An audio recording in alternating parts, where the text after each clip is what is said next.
कर्नाटक के मंड्या में चुनाव प्रचार के दौरान कांग्रेस के उपाध्यक्ष राहुल गांधी ने बीजेपी नेता और लोकसभा में विपक्ष की नेता सुषमा स्वराज पर पलटवार किया। राहुल ने सवाल खड़े किए कि आखिर बीजेपी कर्नाटक के भ्रष्टाचार की बात क्यों नहीं करती है। राहुल ने पूछा, बीजेपी कर्नाटक को लूटने वाले रेड्डी बंधुओं को लेकर चुप क्यों है।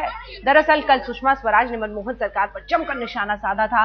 अब तक की सबसे भ्रष्ट सरकार बताया था संसद में यूपीए 2 को।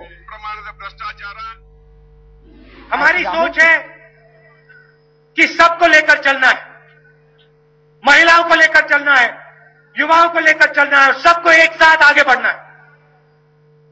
हमारे यहां मुसलमान भाई बैठे, सबको एक साथ ले जाना है।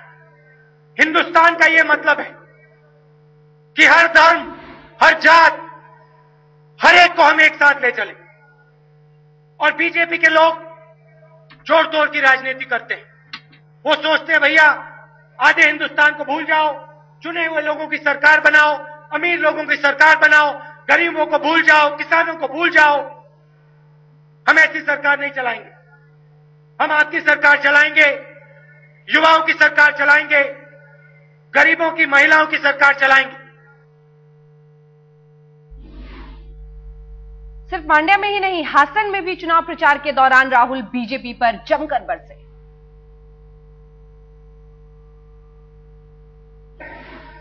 आपके पसीने ने कर्नाटका को बनाया है और ये एक साल में नहीं बना, ये एक साल में नहीं बना, ये 60 साल में जाके बना है। अगर बेंगलोर खड़ा हुआ है तो आपके पसीने पे खड़ा हुआ है। ये आसमान से नहीं गिरा। ये जो हमारे किसान काम करते हैं, मजदूर अपना खून देते हैं, इन लोगों के पसीने से बना है। ये जो बेंगलोर में पैसा आया है, ये आपका पैसा है और सरकार का काम आपके पैसे को आप तक पहुंचाने का होता है। कैसे पहुंचाना है? मनरेगा, शिक्षा, स्वास्थ्य, बिजली, पानी, रोजगार, इन चीजों में जाना चाहिए आपका पैसा।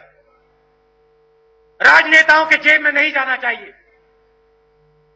हमने आपको आरटीआई दिया, right to information.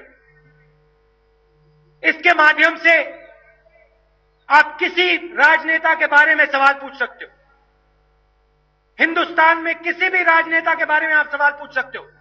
Rahul Gandhi के बारे में पूछना है, प्रधानमंत्री के बारे में पूछना है, किसी के बारे में आपने पूछना है, आप पूछो। यह शक्ति किसने दी आपको? यह शक्ति कांग्रेस पार्टी ने दी आपको। क्यों दी?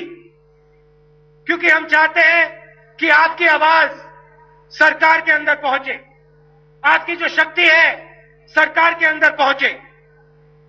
हम आपको सरकार में शामिल करना चाहते हैं क्योंकि हम जानते हैं कि यह प्रदेश तभी आगे बढ़ेगा जब आपकी आवाज विकास में शामिल होगी। तो कर्नाटक में राहुल ने लोगों से वोट भी मांगे, कर्नाटक को बचाने की अपील भी की। 9 साल हो गए, आपका समय बर्बाद हुआ है। बड़ी बड़ी बातें की, पानी की बात की, बिजली की बात की, कुछ नहीं हुआ यहां पे।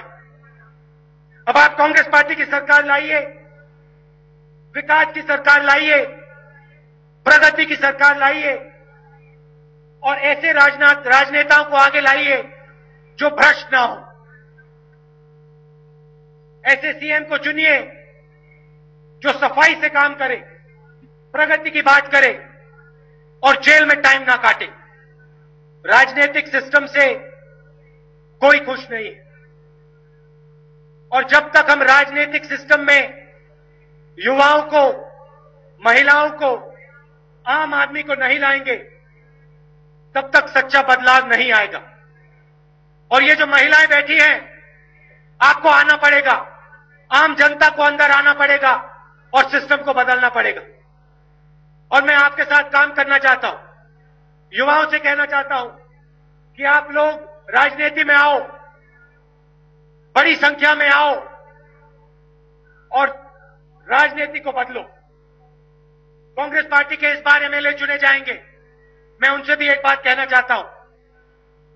एमएलए का काम जनता के बीच में रहने का होता है, आम आदमी की आवाज को सुनने का होता है और सफाई से काम करने का होता है। अगर कांग्रेस पार्टी के एमएलए सफाई से काम नहीं करेंगे, जनता की आवाज नहीं सुनेंगे, जनता के बीच में नहीं रहेंगे और आपके विकास का काम नहीं करेंगे, तो उनके लिए कांग्रेस पार्टी में कोई जगह नहीं मिलेगी। और हम बदल देंगे, नए लोगों को लाएंगे। गर्मी में आप आए, दूर दूर से आए, इसके लिए आप सबको बहुत बहुत धन्यवाद।